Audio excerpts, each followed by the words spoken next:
No, but players who will be free agents next year.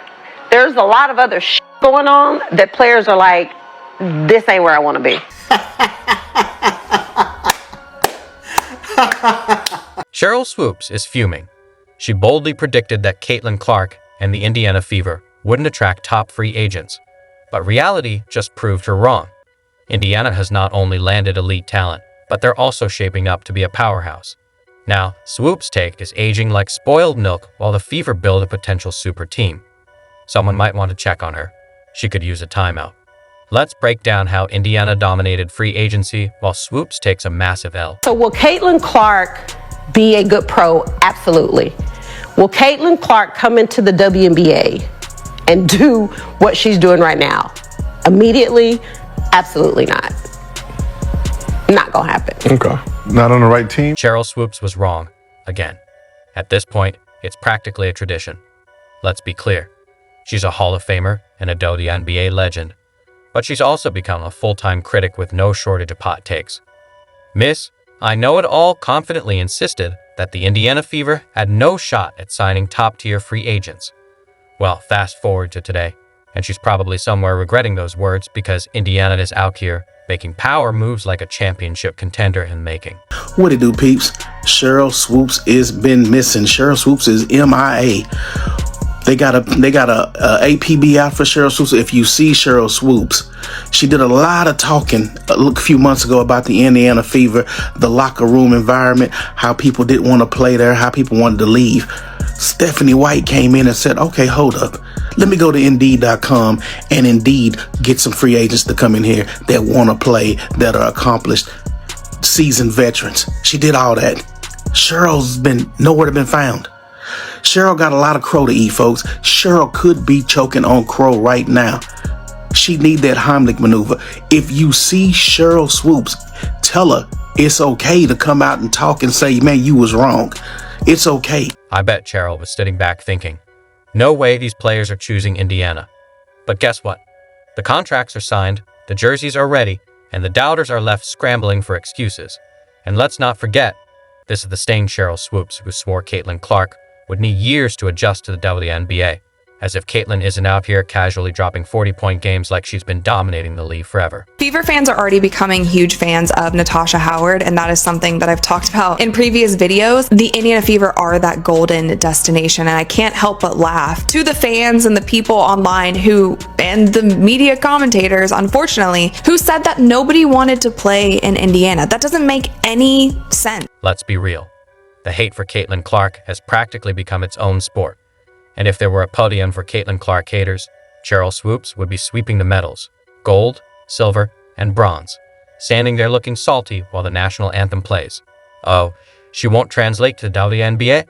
Someone should tell that to the Fever, who are out here stacking talent like it's Pokemon Go in 2016. If we say her stats are today, what? 20 points, 8.4 assists, 6 rebounds. That's crazy. But 5.6 Those are hell of a numbers. Those are hell of a numbers. Rookie. But to me, that's not dominating. Yeah, it's only not dominating because she's a rookie. Now, if if she's putting up numbers like Asia right now, would she be dominating? Yes. So it's a Caitlin Clark steps onto the court with pure confidence and undeniable skill.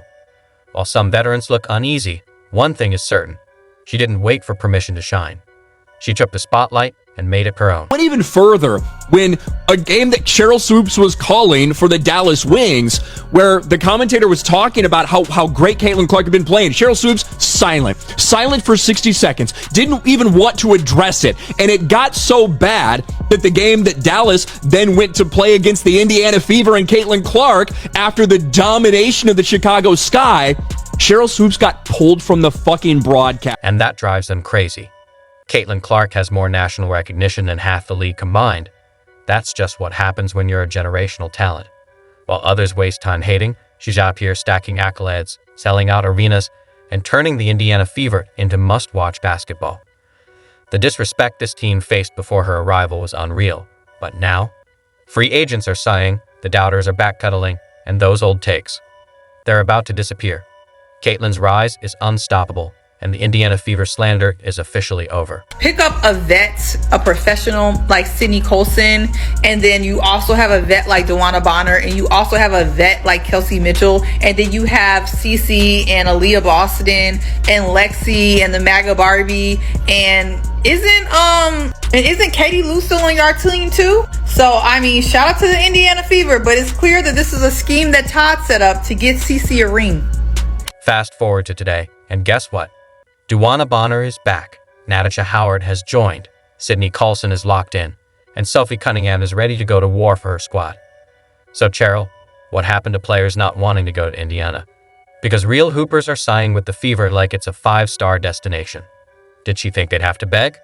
Who looks at Caitlin Clark, a rising team in a fan base that turns games into sold-out events and says, "Nah, I'd rather struggle somewhere else"?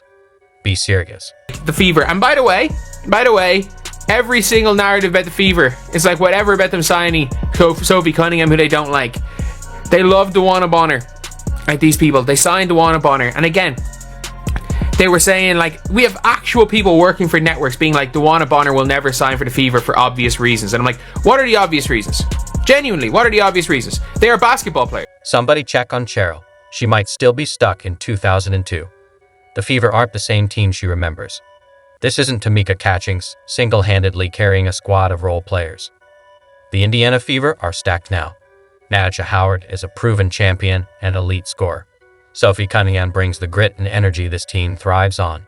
And Sydney Colson, she's the glue that keeps the locker room chemistry on point. Indiana Fever are officially title contenders. Every day they have something new for us in free agency. And today it's Miss DeWanna Bonner. 6-time WNBA All-Star and WNBA champ, a veteran in this game, can pretty much do it all. Also an enforcer, nasty defense. Should I continue? We have a new starting 5. Caitlin at the 1, Kelsey at the 2, DeWanna at the 3, Natasha Howard at the 4, and Aaliyah Boston at the 5. It doesn't make any sense by any stretch of the imagination. In what way would you not want to play in Indiana? The place where you're getting sold out arenas, the most viewership on television, playing with a player who was top 3 in MVP voting as a rookie, who clearly elevates her teammates around her. She scores a lot, but she is also dishing out the ball, able to elevate everyone around her. Why wouldn't you want to be in that system? Have you seen the rest of my teammates?